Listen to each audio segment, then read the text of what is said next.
les voy a compartir mi pantalla para empezar con la primera parte de la clase. Sería esta parte. Sí. Me avisan si ya logran ver mi pantalla. ¿Sí? Ya sé. Ah, bueno, gracias. Ahora lo voy a poner en grande para que lo puedan ver mejor.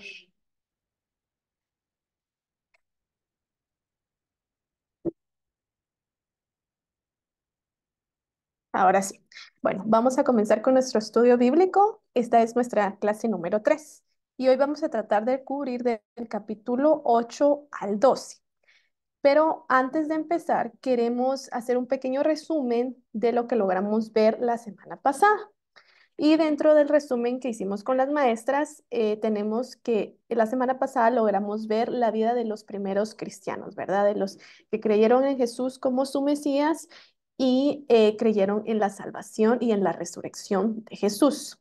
También vimos la venida del Espíritu Santo, el primer discurso de Pedro, como nos decía la misma, ¿verdad? Ya no era un Pedro temeroso, sino ya era un Pedro guiado por el Espíritu Santo y él sabía quién había sido Jesús y quién era eh, el verdadero Salvador, ¿verdad?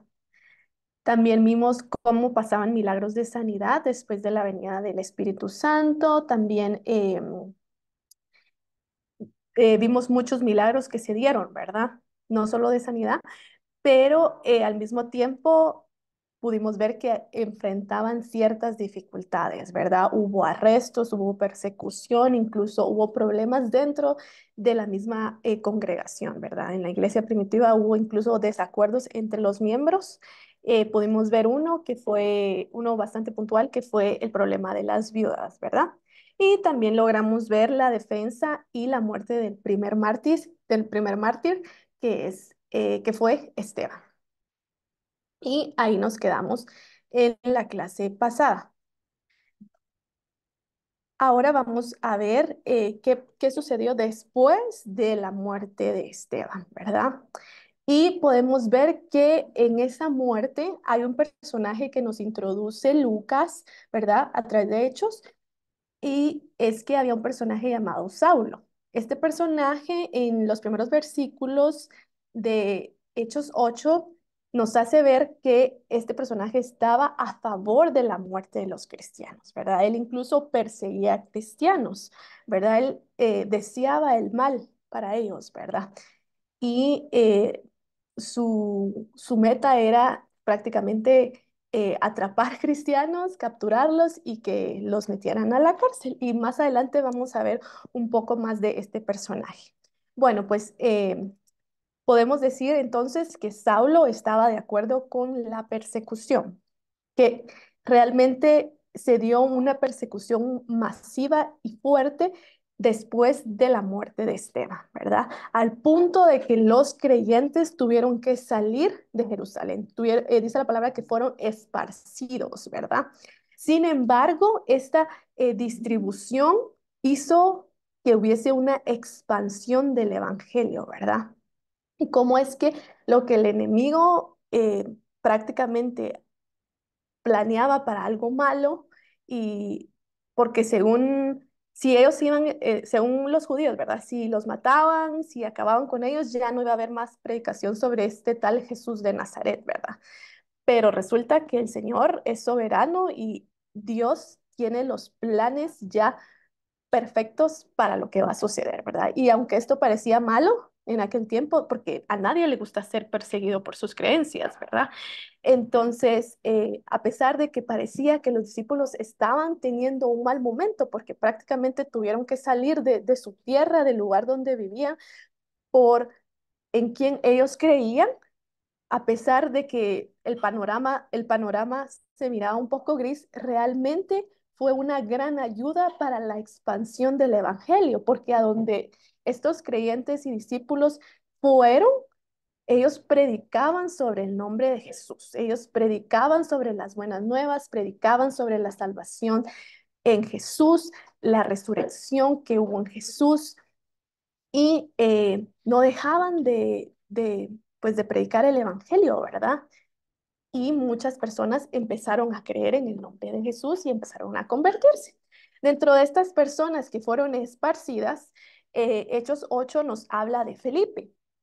Felipe, así como Esteban, también fue parte de los 7 diáconos, es decir, que Felipe también tenía esta característica de un hombre lleno del Espíritu Santo, ¿verdad? Porque se recuerdan que los diáconos que fueron elegidos tenían que ser hombres íntegros, llenos del Espíritu Santo, ¿verdad? Y Felipe se tuvo que ir de Jerusalén y se fue a Samaria.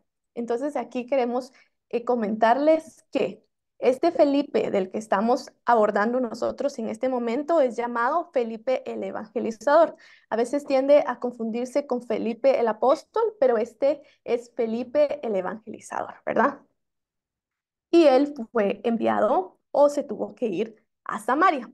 Y aquí con las maestras queríamos compartirles un poco de contexto histórico en cuanto a qué significaba que él estuviera en ese lugar, ¿verdad? ¿Qué significaba que él compartiera del evangelio con los samaritanos, ¿verdad? ¿Cuál es la relevancia de que Felipe fue a la ciudad de Samaria, fue enviado a la ciudad de Samaria y ahí predicó sobre Jesús de Nazaret? Bueno, pues para eso tenemos que ir un poco a la historia, un poco bastante atrás y vamos a empezar cuando Salomón termina su reinado, ¿verdad? Después de Salomón, se supone que lo tradicional o lo más lógico que debía haber pasado era que su sucesor fuese Roboam, quien era su hijo, ¿verdad? Entonces, que si el rey moría, pues quien tenía que seguir en el reinado, obviamente, era Roboam. Sin embargo, eh, de las 12 tribus de Israel, 10 lo rechazaron, ¿verdad? Y muchos teólogos y maestros concluyen que este rechazo se debió a, a ciertas prácticas que tuvo el rey Salomón que no fueron correctas, ¿verdad? Dentro de esta, la más fuerte fue la poligamia porque Salomón al contraer relaciones con diferentes mujeres y sobre todo extranjeras, hizo que al final Salomón desviara su corazón, ¿verdad? De tener un solo Dios, porque estas mujeres extranjeras adoraban a otros dioses. E incluso en la misma palabra vemos como el Señor ya había advertido, ¿verdad? Que no debían eh, casarse o mezclarse con mujeres extranjeras, porque éstas venían de adorar otros dioses y era muy probable que tuvieran cierta influencia, ¿verdad? Para también hacerlos a ellos adorar otros dioses, ¿verdad? Entonces, al final, había ahí un poco de mezcolanza, le vamos a decir, de adoración, ¿verdad? Y pues este pecado de poligamia, ¿verdad? Porque él tuvo muchísimas mujeres, quiera que no, tuvo, tuvo su consecuencia, ¿verdad? Entonces eso también nos ayuda a ver cómo un pecado siempre pues va a repercutir, ¿verdad? Y no sabemos hasta dónde. El punto es que cuando Salomón muere, él quería que su sucesor pues obviamente fuera Roboam. Sin embargo, 10 de las 12 tribus lo rechazan y ellos eligen prácticamente a su propio líder, ¿verdad? Que es Jeroboam. Las dos tribus que, por así decirlo, se quedaron con Roboam fueron la tribu de Benjamín y la tribu de Judá, pero las otras 10 que se fueron con Jeroboam, eh, pues la verdad es que se alejaron mucho del Señor, ¿verdad? Porque este líder Jeroboam eh, tenía, o más bien implementó muchas prácticas que alejaban al pueblo de Dios. Y dentro de estas prácticas tenemos la idolatría, ¿verdad? Jeroboam eh, era partidario de ser idólatra, ¿verdad? Él incluso hizo becerros, altares para becerros de oro, construyó un altar en Betel, también en otras partes, para que la gente fuera adorar a otros dioses, ¿verdad?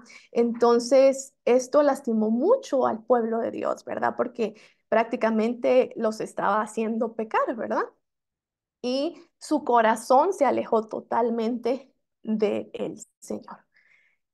Entonces, después de Jeroboam, la verdad es que a los israelitas no les fue muy bien, ¿verdad? Cada líder que era el sucesor del otro, ¿verdad? El nuevo líder, cada líder que venía, o cada rey en este caso, que venía después de Jeroboam, era igual o peor de lo que había sido este rey, ¿verdad? O sea, siempre con las tribus de las 10 tribus del norte, ¿verdad? Siempre venía practicando estas prácticas, valga la redundancia, de idolatría. Y luego encontramos a un rey más que nos habla la Biblia, ¿verdad? Y este es Acab.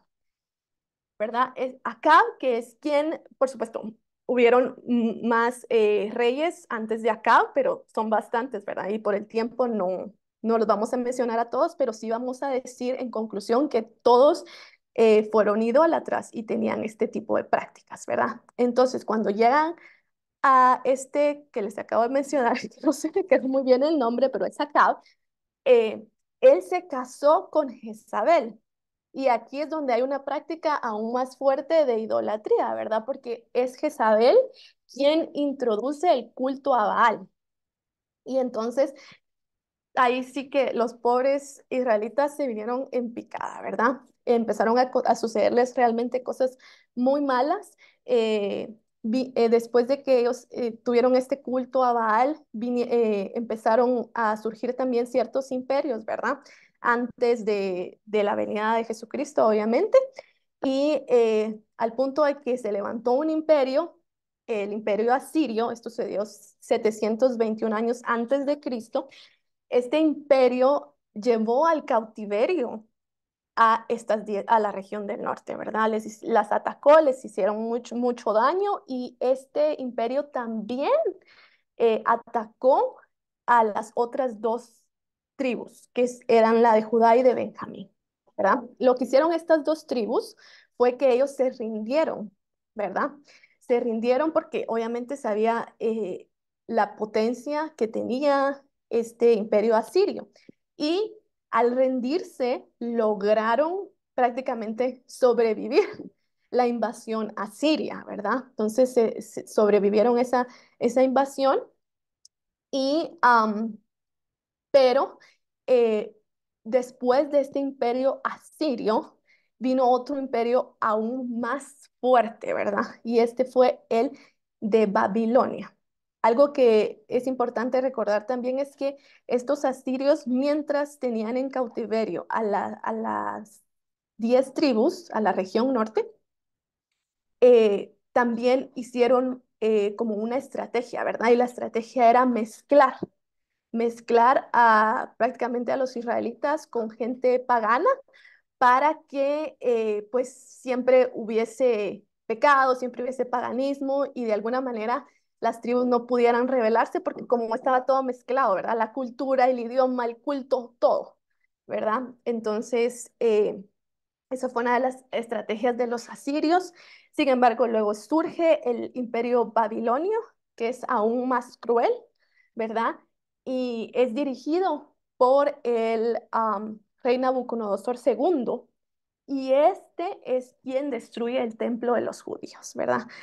Los judíos sufren mucho al ver que su templo ha sido destruido y es este mismo rey por el cual los judíos se van al exilio más grande de la historia, ¿verdad?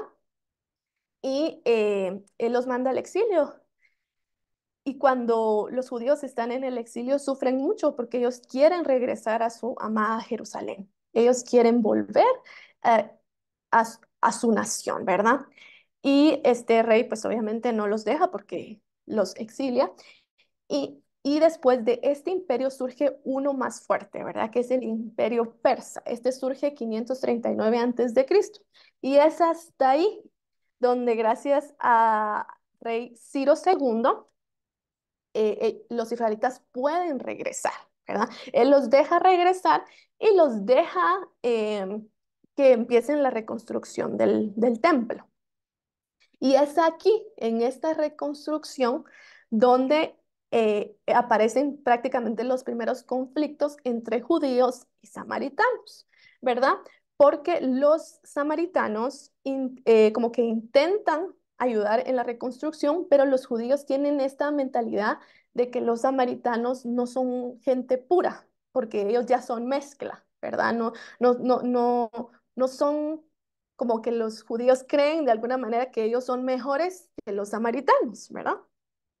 Entonces, los samaritanos, al ver este como quizá arrogancia o egocentrismo por parte de los judíos, empiezan a también eh, como que a pelear con ellos, ¿verdad? Porque ellos empiezan a oponerse a la reconstrucción, ¿verdad? Y prácticamente les empiezan a dar lata a los judíos cuando estos están trabajando por reconstruir el pueblo, ¿verdad? O sea, ellos se están esforzando. Entonces, desde ahí empieza una enemistad bastante fuerte de judíos y samaritanos, ¿verdad? Incluso lo podemos ver en el tiempo de Jesús, cuando Jesús hace la parábola del buen samaritano. ¿Por qué? Porque se creía en ese momento que los samaritanos no eran nada buenos, ¿verdad? Porque fueron ellos los que molestaron o se estaban prácticamente oponiendo a la reconstrucción del pueblo, ¿verdad? A la reconstrucción del templo.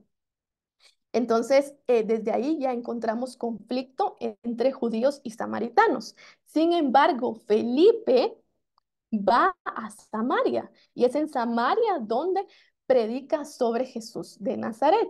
Y prácticamente Felipe está quitando toda barrera de enemistad, podríamos incluso llamarle racismo, de incluso de lo que le pudieron haber contado sus padres o de lo que pudo haber él escuchado en Jerusalén sobre quiénes eran los samaritanos y qué habían hecho los samaritanos, ¿verdad?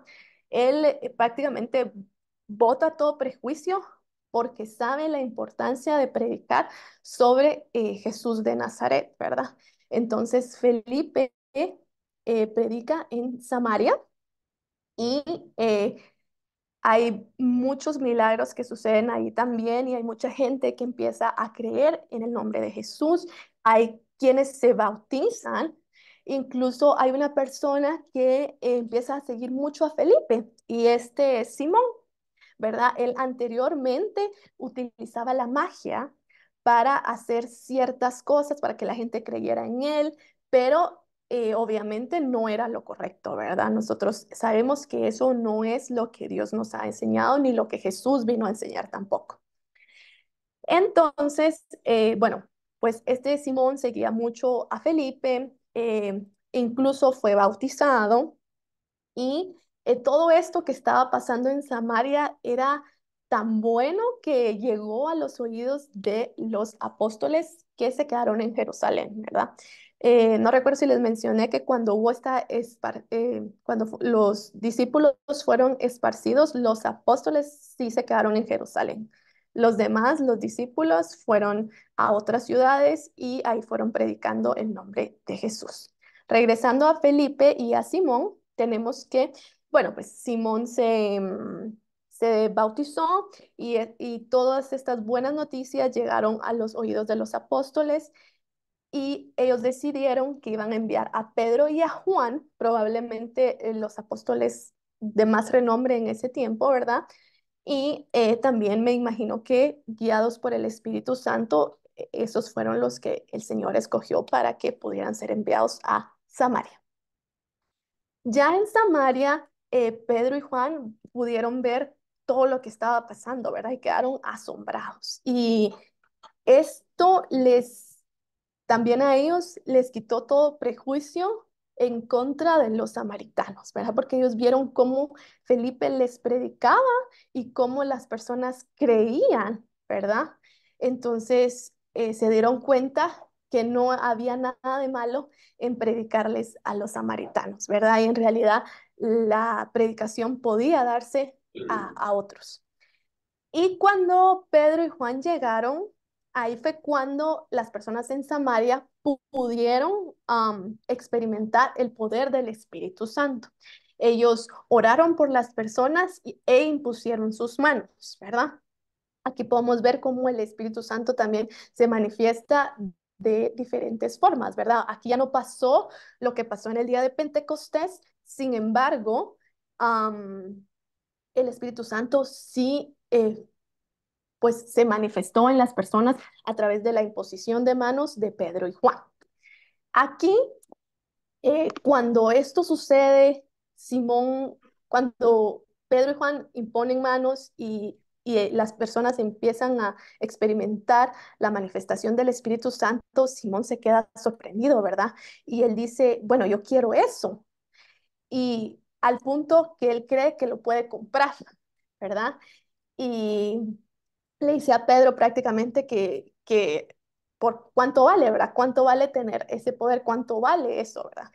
Y Pedro a través del Espíritu Santo tiene el discernimiento de que este es un brujo, ¿verdad? Y que en su corazón no está genuinamente el deseo de seguir y de conocer al Señor Jesús de Nazaret, ¿verdad? Sino que él quiere el poder para su conveniencia, para hacer lo que él quiere, ¿verdad? Como es que a pesar de que él ya estaba bautizado, la conversión de Simón no había sido genuina porque tenía porque estaba teniendo esa práctica que no, pues no cabe, ¿verdad? Y como muchas veces nosotros somos ese Simón, ¿verdad? De que hemos sido bautizados, hemos creído, decimos que somos cristianos y nuestras actitudes o nuestros frutos, podríamos decir en algunos casos, no tienen coherencia con lo que nosotros creemos, ¿verdad? Eh, Pedro reprende a Simón, ¿verdad? Y Simón ahí también entiende, ¿verdad? Que no puede comprar al, al Espíritu Santo, mucho menos el poder de Dios, ¿verdad? Y luego de que Pedro y Juan están en Samaria, ellos se regresan y en el camino pues siguen predicando. Y Felipe, estando en Samaria, aquí les puse un mapita para que nos podamos ubicar mejor. Felipe, estando en Samaria, tiene la visita de un ángel, ¿verdad? Un ángel que le da una instrucción que viene de Dios. Y la instrucción es que se vaya de Samaria a Jerusalén y de Jerusalén a Gaza, ¿verdad? O sea, el destino final en ese momento que le da la instrucción al ángel es Gaza, ¿verdad? Entonces, de Samaria tiene que irse para Jerusalén y de Jerusalén se tiene que venir hasta Gaza. No sé si logran ver que aquí está Jerusalén, como hay como un volcancito ahí. Entonces, aquí está Jerusalén y después tiene que venir a Gaza, o sea, desde aquí, Samaria, Jerusalén y Gaza. O sea, era un viaje bastante largo. Y Felipe muy obedientemente hace lo que el ángel le dijo, ¿verdad? No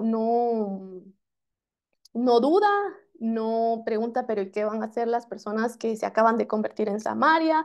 ¿Pero y qué va a hacer esta persona que yo ayer le hablé de Jesús? No, ¿verdad? O sea, Felipe está consciente de que Dios es soberano, tiene el control de, de todo, ¿verdad? Entonces, él sabe que a él lo que le corresponde es obedecer la instrucción. Entonces, él empieza su travesía y en el camino, él se va a encontrar con un etíope. Es importante que recordemos que este etíope es una persona importante en su país. Él era el tesorero de la reina en ese entonces. Y tenemos otra vez a Felipe con un ángel, ¿verdad? Que le dan la instrucción por parte de Dios que le tiene que hablar al etíope sobre Jesús. Lo tiene que evangelizar, ¿verdad? Y pues el etíope viene en el camino y cuando Felipe se le acerca, resulta que el etíope venía de adorar a Dios. Resulta que el etíope está leyendo Isaías, ¿verdad? Y cuando Felipe se acerca y le dice, ¿verdad? ¿Está usted entendiendo lo que lee? Y el etíope le contesta, ¿cómo voy a entenderlo si no hay quien me explique? Y Felipe empieza a hablarle del evangelio, del perdón de pecados, a través de esa misma lectura que el etíope está teniendo en ese momento, ¿verdad? Él utiliza prácticamente esa herramienta, ¿verdad? Y podemos ver cómo cuando el Señor da una instrucción y nosotros somos obedientes a la misma, el Señor va poniendo prácticamente todo en su lugar, ¿verdad? Podemos ver que el etíope venía con un corazón pre- pre- previamente preparado, por así decirlo, ¿verdad? Para ya recibir eh, lo que el Señor tenía, ¿verdad? Para él. Bueno, entonces Felipe le habla al etíope sobre Jesús. El etíope cree y en el camino encuentran agua, ¿verdad? Y el etíope hace la consulta de si se puede bautizar, ¿verdad? Porque Felipe también le habló del bautismo en agua. Y Felipe le dice que sí. Es importante recordar aquí que eh, el etíope era eunuco, es decir, que estaba castrado, ¿verdad? Y la ley del Antiguo Testamento decía que pues nadie que estuviera castrado podía ser parte del pueblo de Dios. Pero Felipe sabe que a partir de Jesús esto cambió y hasta nos benefició a nosotros los gentiles, ¿verdad? Somos ahora aceptados en el pueblo de Dios, no por sangre, pero por gracia, ¿verdad? Y este, pues, etíope fue am, bautizado y él confesó con su boca que creía de todo corazón en Jesús como su Salvador y creía en el perdón de pecados y pues obviamente en la resurrección de Jesús, ¿verdad? Y aquí podemos ver cómo es tan importante para Dios una persona como cientos de personas, ¿verdad? Él preparó a Felipe para que le diera las buenas nuevas a un solo hombre, ¿verdad? Pero es muy probable que este uno haya llevado la palabra de Jesús a su nación entera, ¿verdad?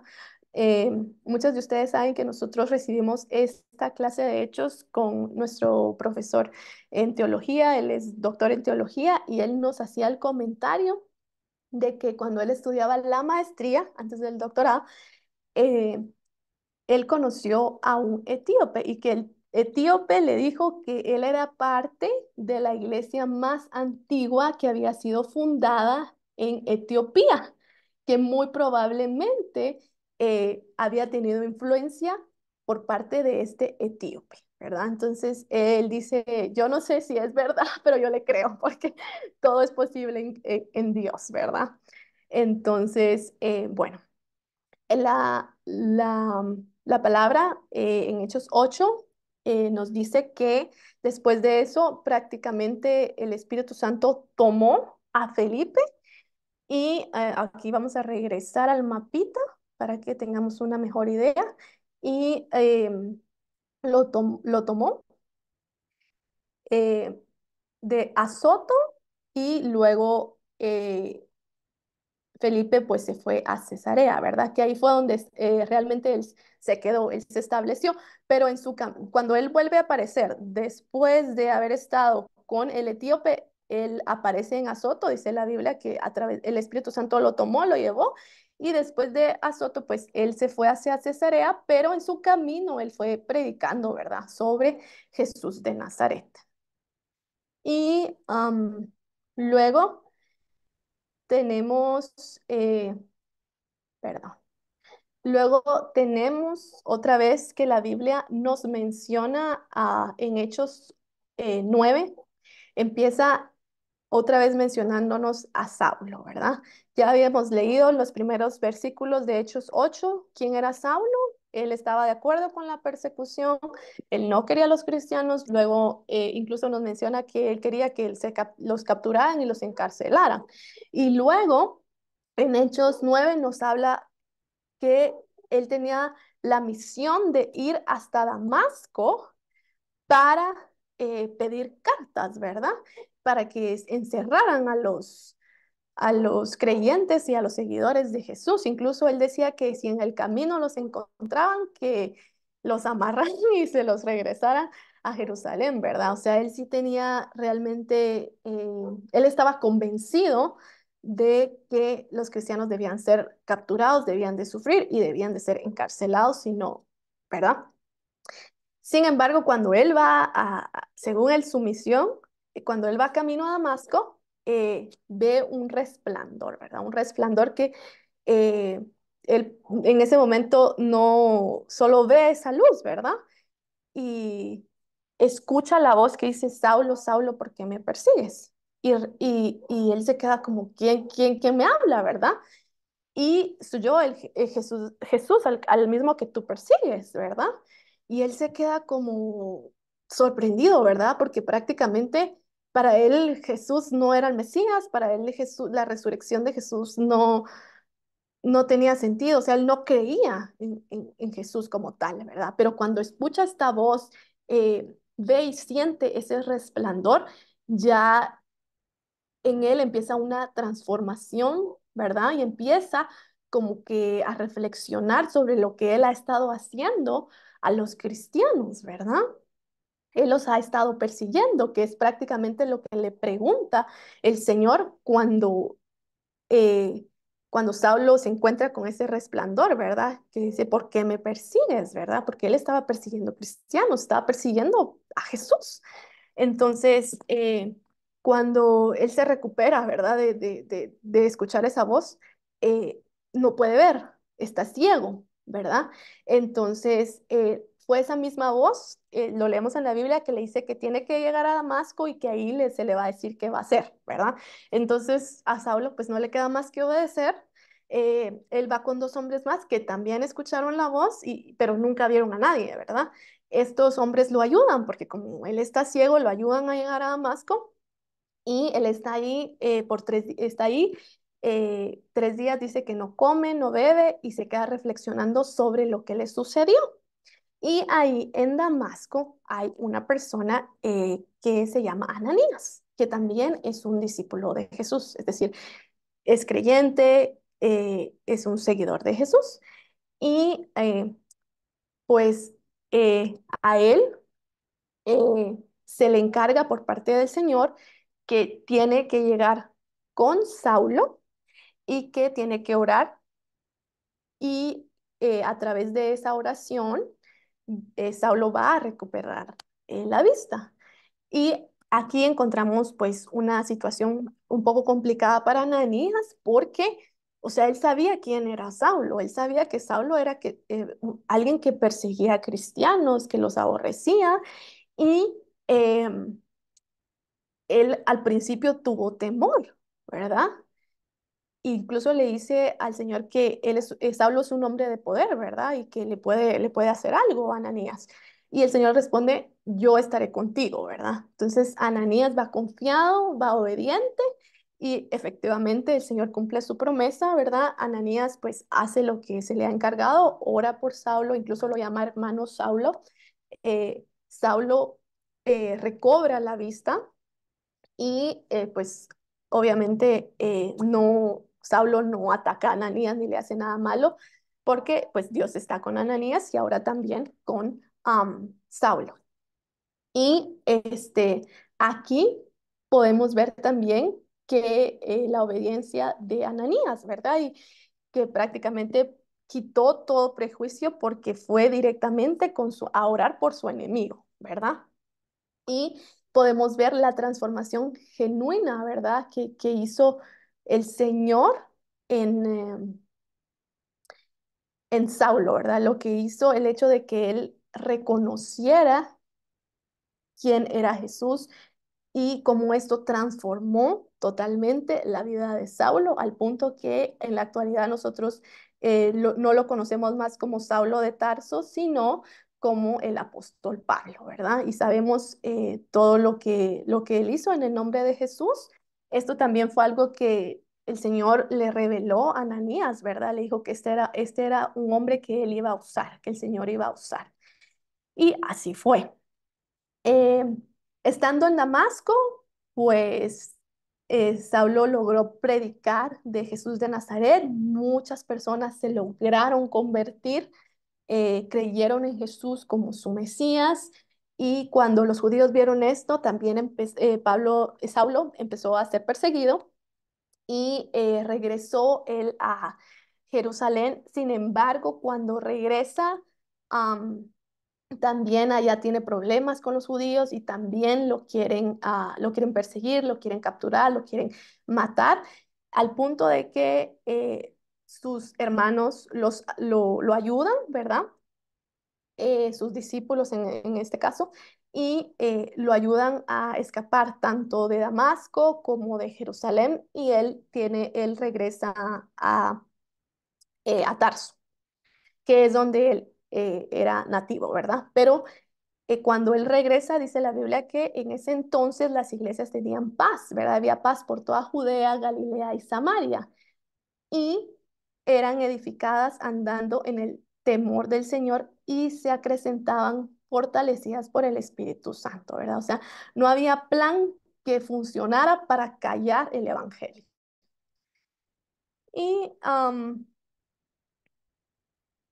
pues tenemos unas conversiones también, unas conversiones más, o sea, de más personas al final de Hechos 9, ¿verdad?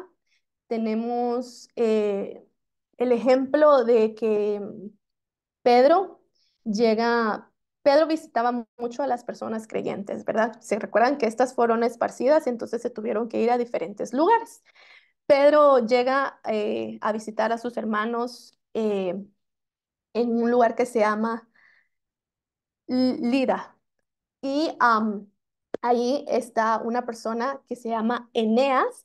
Él tiene 8 años de estar paralítico, ¿verdad? Y es a través de Pedro y la oración y el Espíritu Santo que esta persona logra ser sanada, ¿verdad? En Hechos 9:34 tenemos que Pedro dice, Eneas, Jesucristo te sana, levántate y haz tu cama. Y así sucedió.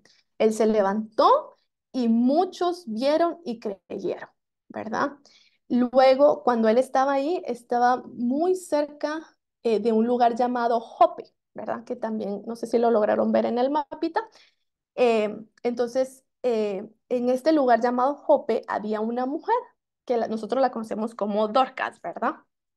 Y ella también era creyente y dice la Biblia que era muy generosa, hacía muchas obras de caridad. Entonces, y obviamente eh, tenía a Jesús en su corazón. Sin embargo, ella falleció, ¿verdad? Enfermó y falleció, pero como Pedro estaba cerca eh, de Jope, fueron a Lida prácticamente a traer a Pedro, ¿verdad? A decirle que ella había enfermado y que había muerto, que necesitaban que él llegara, ¿verdad?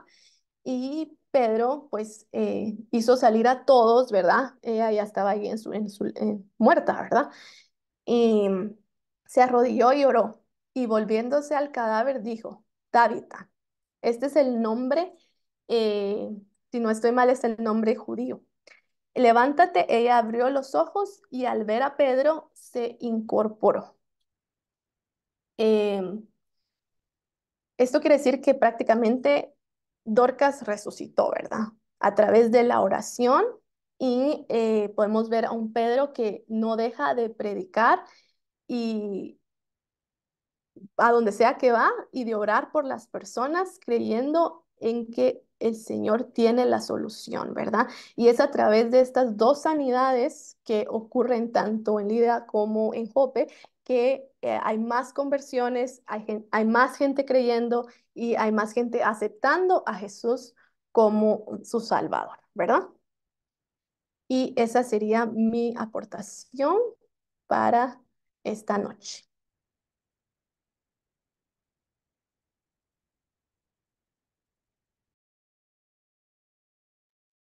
Gracias, Kim. Bueno, creo que sí, hermana Gloria. Hermana me dice si usted logra proyectar o le proyecto yo con gusto.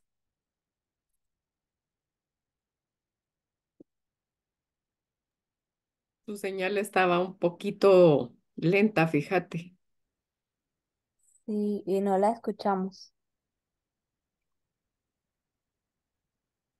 Voy proyectando mientras ella Hermana logra. Gloria creo que está en mute. Tiene silenciado su micrófono. Ay, Buenas noches. Buenas noches. Buenas noches. Ok, aquí va. ¿La ve? Listo.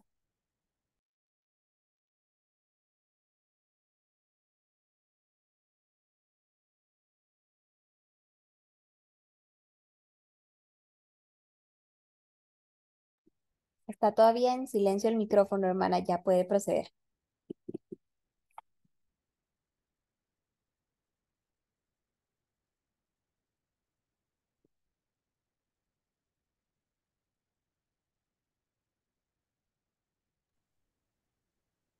hermana, no la escuchamos.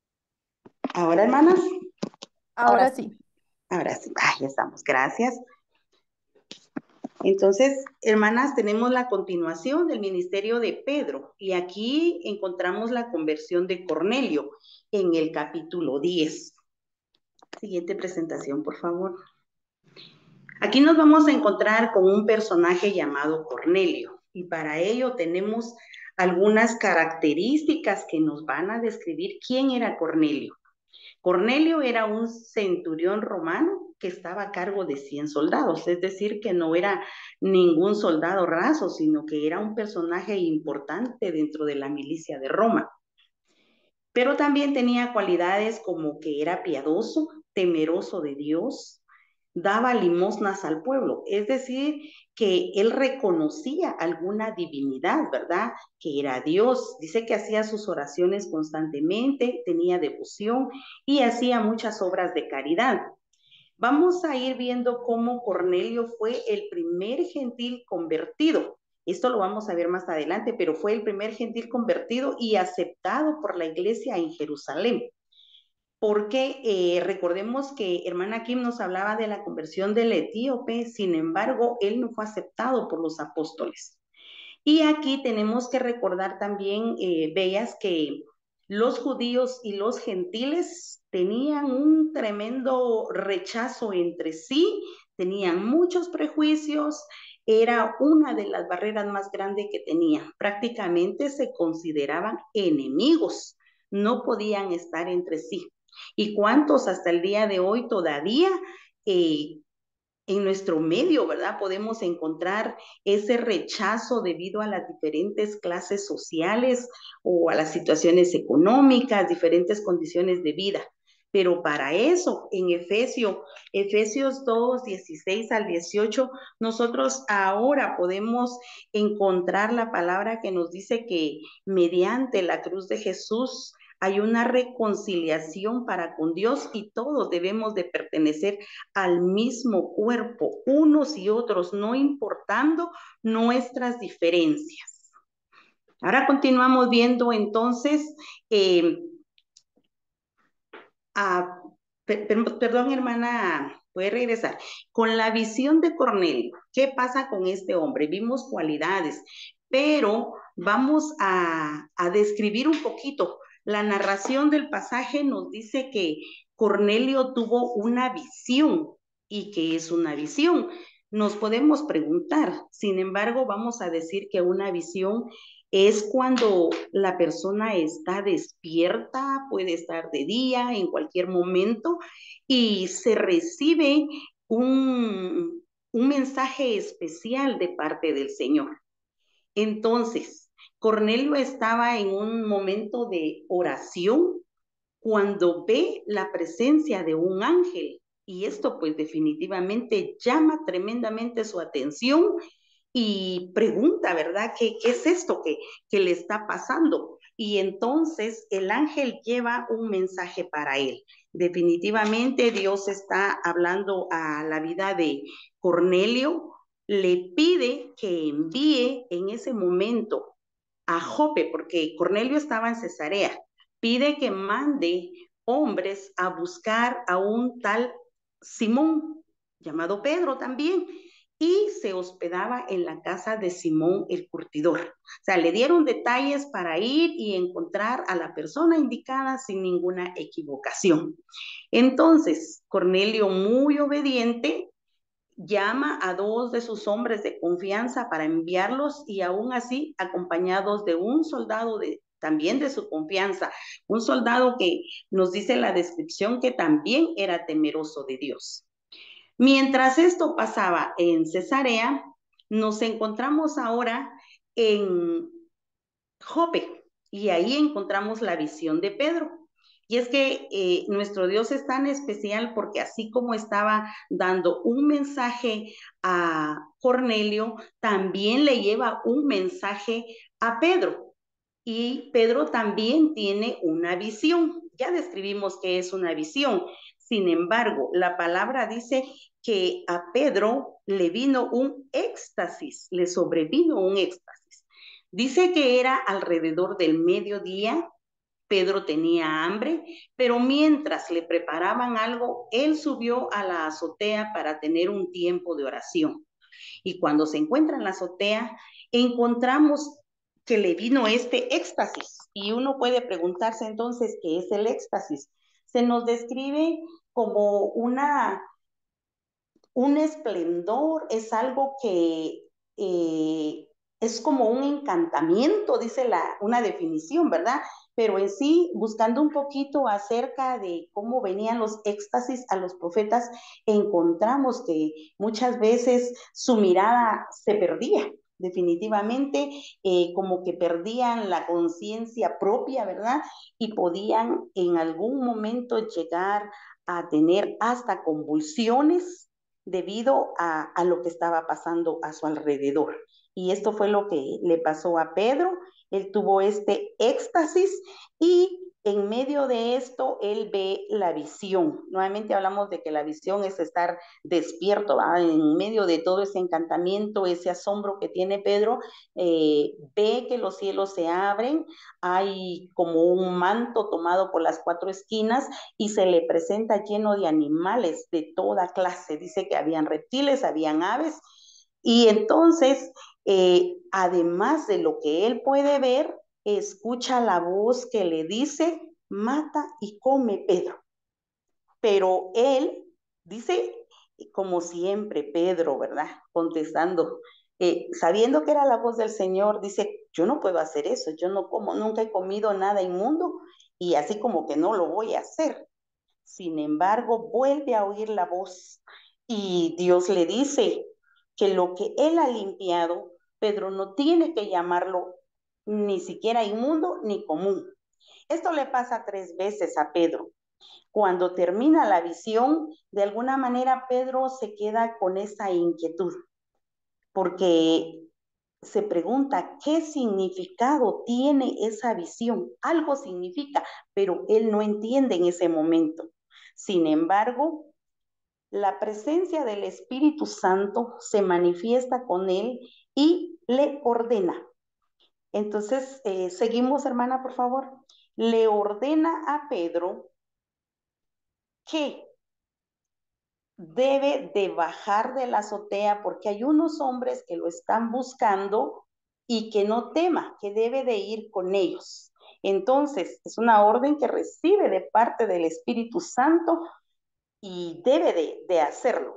Aún con la incógnita que hay en Pedro, él tiene que seguir a estos hombres, pero no lo hace de inmediato. Los hospeda por esa tarde, se quedan con él para salir al día siguiente.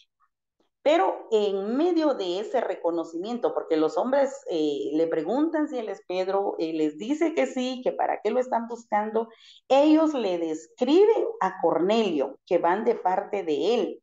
Y recordemos que en este pasaje vamos a encontrar nosotros que ellos le dicen que Cornelio es un hombre piadoso, temeroso de Dios, que hace muchas buenas obras, y esto también es repetitivo porque lo hemos encontrado en el verso 2 de este mismo capítulo. Muy bien, al día siguiente ellos salen, ya se va Pedro con ellos, pero no se va solo. Lo acompañan algunos hermanos ahí de Jope como dándole el apoyo necesario, ¿verdad? Y a ver qué es lo que pasa. Aquí podemos ver en ese pequeño mapa que está ahí, que ahora en nuestros tiempos pues está ya actualizado esto, había alrededor de 38 kilómetros entre Jope y Cesarea. No había la facilidad de transporte, por lo tanto tenían que caminar y llegaron al día siguiente. Al llegar al día siguiente a la casa de Cornelio, dice que Cornelio lo recibe con gran emoción, con gratitud, podemos decir, y su manifestación es de postrarse frente a Pedro para poder adorarle. Pero Pedro no se lo permite. Le dice, levántate, yo no soy ningún Dios, soy un hombre igual que tú, así que por favor, levántate. Y bueno, ya estando ahí, en la casa de Cornelio, ¿verdad? No ha de haber sido nada sencillo, pero como siempre, encontramos a Pedro de una manera impulsiva. Pedro les declara a Cornelio, ¿verdad? Que está rodeado de su familia y sus amigos. Les dice que para él no es grato estar ahí, porque vuelve a recordarles que son enemigos. Y entonces les dice que es abominación, pues que él pueda compartir, él siendo un judío y estar compartiendo con gentiles, no es nada grato para él, pero también tiene que recordar de alguna manera con el respaldo del Espíritu Santo que Dios le ha permitido llegar ahí y le ha dicho que nadie es inmundo y que nadie es común. Continuamos, por favor. Así que vemos entonces que ya en la casa de Cornelio, Pedro pregunta, ¿verdad? ¿Por qué causa me habéis hecho venir? Y entonces encontramos también que Cornelio vuelve a hacer la narración de la visión que ha tenido, cómo el ángel se le ha aparecido y le ha dicho que debe de ir en busca de Pedro para que pueda venir a su casa y traerle un mensaje especial de parte del Señor. Y aquí volvemos a encontrar una repetición del pasaje que ya habíamos visto, porque ahora Cornelio le está describiendo nuevamente a Pedro lo que a él le ha pasado. Y esto recordemos que cuando hay una repetición, pues tiene alguna relevancia para nosotros hoy en día. Entonces, luego de haber escuchado Pedro la declaración que hace Cornelio, ¿por qué está ahí? Pedro entonces recuerda que el mensaje de su visión en ese éxtasis que él había tenido era nada menos y nada más para entender que Dios no hace acepción de personas. Dice que Dios se agrada de aquellos que le temen, que le buscan, que le reconocen y que tratan de hacer justicia. Entonces, es por esa razón que él está ahí. Recordemos que cuando el ángel le dice a Cornelio que Dios ha oído sus oraciones y ha visto sus buenas obras, pues esto le ha contado a Cornelio de alguna manera, aunque todavía no conocía el mensaje de salvación. Entonces, veamos cómo Dios ha preparado a Pedro para poder entregar ese mensaje y cómo Dios ha preparado a Cornelio para recibirlo. Pedro está dispuesto a entregar ese mensaje de amor a su enemigo. Para nosotras hoy en día tendríamos que tomar en cuenta esta actitud. No es solamente de querer llevar el mensaje a voz abierta a cualquiera que nos encontremos, porque quizá no tengamos la preparación, no tengamos las palabras en el momento. Entonces, tenemos que ponernos en las manos de Dios primero para pedirle que Él prepare nuestras vidas para llevar ese mensaje, pero que también prepare a aquella persona que va a recibir la palabra, que nos haga a ambos útiles delante de Él para poder llevar ese mensaje de salvación. Entonces, si Pedro estaba dispuesto a llevarle el mensaje a un enemigo, veas, nosotras, creo yo, no tenemos enemigos, sino tenemos a nuestro alrededor muchas personas con tanta necesidad de conocer al Señor Jesús, de salir de muchas situaciones en donde creen que no hay una salida. Y vemos entonces cómo aquí se cumple lo que decíamos en Hechos 1:8, recibiréis poder cuando haya venido sobre vosotros el Espíritu Santo. Y aquí vemos cómo entonces el Espíritu Santo, volvemos a decir, preparó a los dos. Uno para dar la palabra, venciendo las barreras que tenían, y el otro con un corazón dispuesto. Y tenemos que recordar que la influencia de Cornelio era grande. Tenía soldados a su alrededor, pero antes que eso tenía una familia, tenía amigos en donde él era influyente y lo que estaba haciendo iba a trascender grandemente. Dice que cuando Pedro estaba dando su discurso, ni siquiera había terminado y el Espíritu Santo cayó sobre todos los que oían. Qué maravilloso ha de haber sido. ¿De qué manera se manifestó esa caída del Espíritu Santo? La palabra dice que hablaban en otras lenguas en ese momento. Entonces ha de haber sido bien especial ver que lo que Pedro estaba diciendo con amor a sus enemigos, el efecto era instantáneo en sus vidas y en sus corazones. Y veas, ustedes han de recordar algún momento en nuestras vidas cuando hemos llevado la palabra del Señor, un mensaje alentador, cuando la gente realmente está necesitada, por muy buena que sea, pero si no han conocido al Señor Jesús, esos corazones se hacen tan dispuestos para recibir la palabra y para empezar la transformación en sus vidas. Y esto pasó en este grupo de personas que estaban en la casa de Cornelio. Lo sorprendente para los que acompañaban a Pedro fue grande, o sea, la sorpresa de ver que realmente el derramamiento del Espíritu Santo no era exclusivo para judíos, sino también era para gentiles. Y nuevamente había que recordar entonces ahí que Dios no hace acepción de personas. No importan todas las características que puedan diferenciarnos, los rasgos sociales, de dónde seamos, la distancia geográfica, todo eso no importa. Definitivamente el Señor ama a todo aquel que quiere escuchar su voz. Continuamos, por favor. Bien, ahora vamos a hacer un resumen de lo que hemos visto de Hechos hasta este momento, pero también vamos a llevarlo hasta el capítulo 11, versículo 18. Y aquí tenemos que decir que la visión de Cornelio es la manifestación a un hombre muy bueno, muy bondadoso, muy piadoso, muy generoso hasta cierto punto, pero que no era salvo. Se propicia entonces la palabra a través de Pedro para que pueda llegar la salvación a su vida y a su familia. Encontramos también la visión de Pedro, cómo el Espíritu Santo ayuda a un judío a superar esos prejuicios que se tenían en ese tiempo, esas barreras que separaban tanto al punto de verse como férrimos enemigos.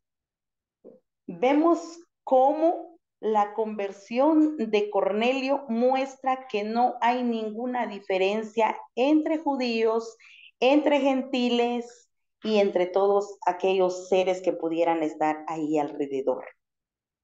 Encontramos la defensa de Pedro, porque resulta que después que Pedro ha estado en la casa de Cornelio y ha tenido la oportunidad de compartir el mensaje de salvación, cuando los demás apóstoles y los otros convertidos escucharon esta noticia, confrontan a Pedro. Y entonces le reclaman, prácticamente lo regañan al punto de decirle, ¿qué has hecho? ¿Cómo has podido ir a la casa de un gentil, alguien que es inmundo, un pagano? ¿Cómo te atreviste a llevar ahí la palabra? Ahora estás contaminado. Pues bueno, no sabemos qué tanto más le pudieron haber dicho a Pedro. Sin embargo, cuando Pedro hace su defensa y narra por segunda vez todos estos eventos, llegamos al punto de que ellos entienden que la palabra del Señor es para todos y que si Dios derrama de su Espíritu Santo, Pedro no podía haberlo impedido. Y hoy nosotras tampoco podemos impedir que el Espíritu se manifieste en la vida de aquellos que tienen la palabra del Señor, aquellos que están teniendo transformación. Así que tenemos que permitir nosotros entonces, al igual que Pedro, que la palabra corra. Ahora vamos a ver la siguiente diapositiva que nos muestra un resumen. La siguiente, por favor, hermana. Nos va a mostrar un resumen de los sermones que hasta aquí Pedro había dado y la importancia que esto tiene. Los pasajes bíblicos que nos muestran estos sermones los encontramos en Hechos 2, del 1 al 40, Hechos 3, del 12 al 26, Hechos 4, del 8 al 12, Hechos 10, del 34 al 43. Esto lo podemos leer más adelante, hermanas, en nuestro tiempo de lectura. Veamos, los oyentes en cada uno de los sermones, en los dos primeros, eran los judíos. Sin embargo, en el tercer sermón ya es a los gentiles. Los temas acerca de Jesús fueron bastante similares. Pedro les predicaba de los milagros que Jesús había hecho, de su muerte, su resurrección, de las profecías cumplidas, del perdón de los pecados en el primer sermón. En el segundo, todo lo anterior, pero les habla de la salvación específicamente. Y en el tercer sermón vuelve a hablarles del perdón. Ahora, ¿cuál es el papel aquí de los apóstoles en estos sermones que Pedro hace? Es que ellos se pueden poner como testigos oculares, aquellos que vieron, que palparon, que escucharon, que compartieron muy de cerca con Jesús todo lo que estaban diciendo, el mensaje que estaba llevando Pedro era a raíz de que ellos habían compartido con el Señor Jesús. ¿Y a quiénes? En los juicios, ¿verdad? En el primer sermón, uno de los juicios es arrepentimiento. Esto es lo que predica Pedro, que se arrepientan. En el segundo dice, conviértanse de su maldad. Pero en el tercero, recuerda que Dios es juez de vivos y muertos. Y nuestro maestro nos decía, de esto hoy en día muy poco se predica, porque tanto los predicadores como las iglesias estamos acostumbrados a oír esa palabra dulce que dice que Dios nos ama, que Dios es bueno, que Dios siempre va a tener misericordia de nosotros, pero muchas veces se olvidan de predicar que Él nos va a juzgar, tanto a los que ya murieron como a los que estamos vivos o los que vamos a morir definitivamente. Él va a juzgar a vivos y a muertos y a cada uno le dará su paga. Continuamos, por favor, hermana. Muy bien. Vamos a ver un poquito la iglesia en Antioquía. ¿Qué pasa acá? Recordemos que en el capítulo 8, después de la muerte de Esteban, hubo una dispersión de los apóstoles. Esto se pensó en algún momento que era para terminar con ese mensaje de salvación, pero por el contrario, hemos dicho que de esta manera hubo expansión de la palabra. Y así es como algunos apóstoles, algunos que ya conocían de la palabra, fueron llevándola a través de los diferentes lugares que encontraron, como Chipre, Cirene, hasta llegar a Antioquía. Aquí ellos siguieron proclamando la palabra y dice que muchos lograron alcanzar el entendimiento con el Espíritu Santo y de esta manera transformar sus vidas. Cuando esto se supo con los apóstoles, ellos enviaron a Bernabé. De alguna manera le pidieron, recordemos que Bernabé fue uno de los que acompañó a Pablo en el momento de su conversión, daba la fe de que había una conversión en Saulo, ¿verdad? Y entonces, en este momento, pues mandan a Bernabé para que también vaya y verifique qué está pasando allá en Antioquía. Y Bernabé tenía cualidades especiales porque era un hombre lleno de la gracia de Dios y que podía seguir exhortando a los que estaban en Antioquía para que de corazón se mantuviesen fieles al Señor. Continuamos, hermana, por favor. Estando Bernabé en Jerusalén, lo envían, ¿verdad? De Jerusalén lo envían para Antioquía para que vaya y fortalezca ahí o dé respaldo a lo que los varones ya habían hecho en este lugar. Bernabé se congrega ahí, pero también va en busca de Saulo. Siguiente, por favor, hermana. Llega a Tarso buscando a Saulo y vienen entonces los dos para poder quedarse por un año en este lugar, en Antioquía. Van a darle ese respaldo a la iglesia que empieza ahí. Y es curioso porque aquí dice que es donde se le llama por primera vez cristianos a los seguidores de Jesús. No era nada grato, esto era como una burla, porque ellos hacían mofa de aquello que había pasado con Jesús. Su líder había sufrido, había muerto en una cruz, ya no estaba, habían otros líderes que no lo habían seguido, entonces era a manera de burla. Pero bellas, para nosotras el día de hoy, llamarnos cristianas es un hermoso privilegio porque hemos entendido que ese privilegio conlleva una gran responsabilidad, un gran compromiso de parecernos cada día más a nuestro Señor Jesucristo. Él es nuestro modelo perfecto para poder seguir. Así que qué atrevimiento llamarnos el día de hoy cristianas y qué privilegio, les repito, con un gran compromiso. Así que tenemos que hacer honra al llamarnos cristianas en este tiempo. Y olvidando lo que en Antioquía se hizo, ¿verdad? En burla al volver, digamos, a nuestros tiempos, hoy vale la pena llamarse cristianos, pero sobre todo que nuestras vidas reflejen en nuestro diario vivir esa transformación que Cristo hace constantemente. Aquí en Antioquía también hubo un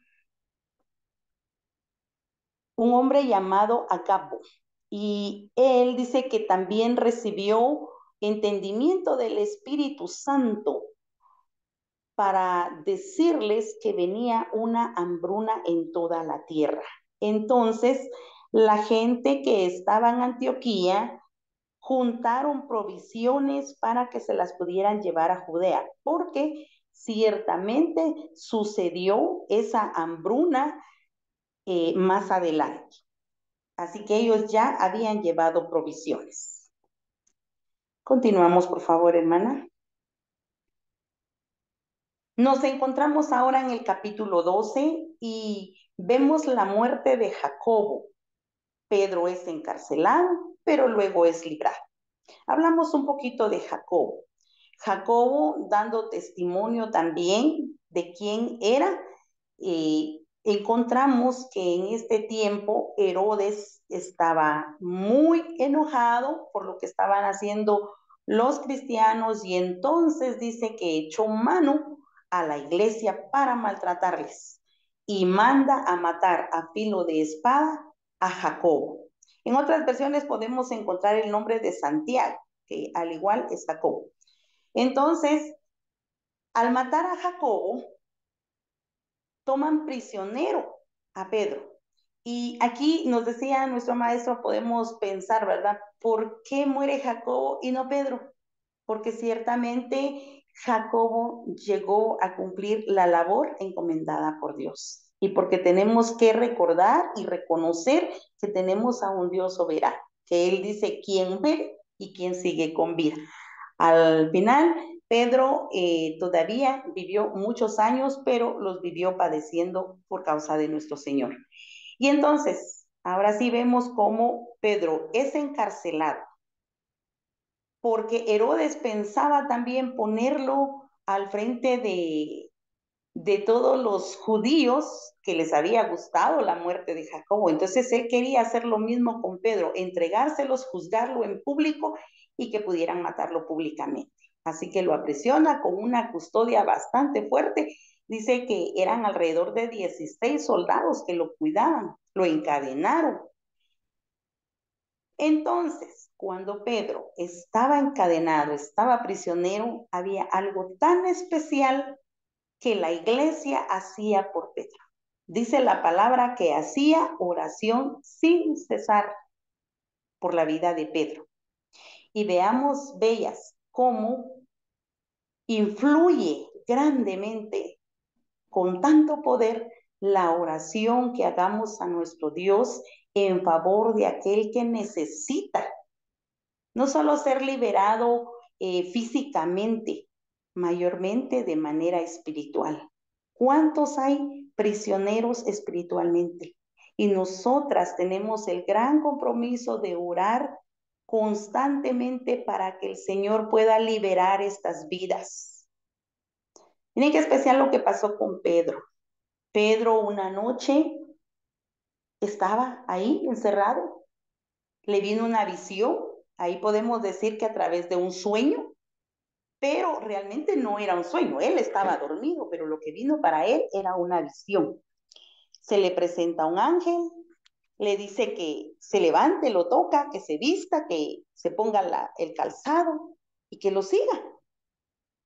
Pedro creyó que era un sueño, no entendía realmente qué estaba pasando, creyó que era un sueño, pero dice que ya pasada la primera puerta y la segunda, encontrándose en la calle, Pedro como que se le abrieron bien los ojos, se da cuenta que todo era una realidad. Pedro está libre por la voluntad de Dios. Llega a donde están los demás discípulos reunidos orando por él. Llama a la puerta, es difícil de creer que esté ahí, pero al final cuando ya se reúne con ellos, les cuenta cómo Dios mismo le ha sacado de la cárcel. Esto no queda ahí, esto trasciende porque cuando Herodes se da cuenta que no está Pedro, ¿qué ha pasado? Pues los soldados están ahí, no saben ni siquiera qué pasó en la noche. Manda a matar a los soldados. Y más adelante nosotros podemos ver, continuamos hermana, por favor, la siguiente diapositiva. Vamos a encontrarnos con la muerte de Herodes Agripa. Herodes Agripa es el nieto de Herodes el Grande. Entonces, este era el que gobernaba en ese entonces a los judíos. Pero veamos entonces, aquí había cierto conflicto entre Tiro y Sidón. Herodes estaba enojado con ellos, pero como ellos de alguna manera dependían de su soberano, ¿verdad? Podríamos decir, trataron la manera de cómo llegar y tener una conversación con él, encontraron un tiempo para hablar con él a través de Blasto, dice que era su allegado ahí con Herodes. Entonces, piden una audiencia, se les concede y llega el día el día en que tenían esta audiencia. Se presenta Herodes Agripa como alguien que luce sus mejores ropas porque dice que se puso sus vestidos reales, se sentó en su trono y les habló, pero no les habló nada humilde, les habló de una manera que se sentía como un Dios y ese fue su gran pecado, de alguna manera sentirse como si fuera un Dios, no darle la honra al Señor, no darle la gloria, no darle el lugar que Dios se merece. Él no tomó en cuenta que Dios es soberano, así que se sintió como un Dios, les repito, y entonces en ese momento dice, vino un ángel y le hirió de muerte, porque él no le dio la gloria a Dios. ¿Y cómo fue que murió? Dice que expiró comido de gusanos ahí en público. Qué terrible la muerte de este hombre por no reconocer quién era el Dios Altísimo. En medio de todo esto, encontramos al final del capítulo 12, en el versículo 24, algo extraordinario. Pero la palabra del Señor crecía y se multiplicaba. Y esto, hermanas, ha llegado hasta nuestros días.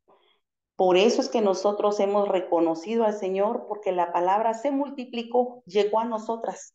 Y hoy nosotras tenemos ese desafío para seguir llevando la palabra del Señor a través de los medios que estén a nuestro alcance, a través de nuestra propia vida, con nuestro testimonio, para poder alcanzar a muchos otros. Y que de esta manera crezca, se multiplique, haga efecto, transforme vidas y cambie nuestro mundo.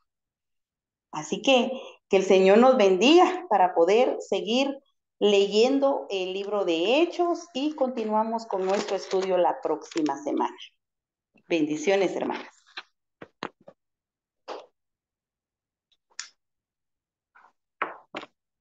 No sé si hay algún comentario, hermanas. ¿Alguien quiera comentar algo de esta historia, de esta narración preciosa del inicio de la iglesia? Imagínense qué fuego el que había, qué milagros, qué experiencias, qué visiones, ustedes visiones por todos lados.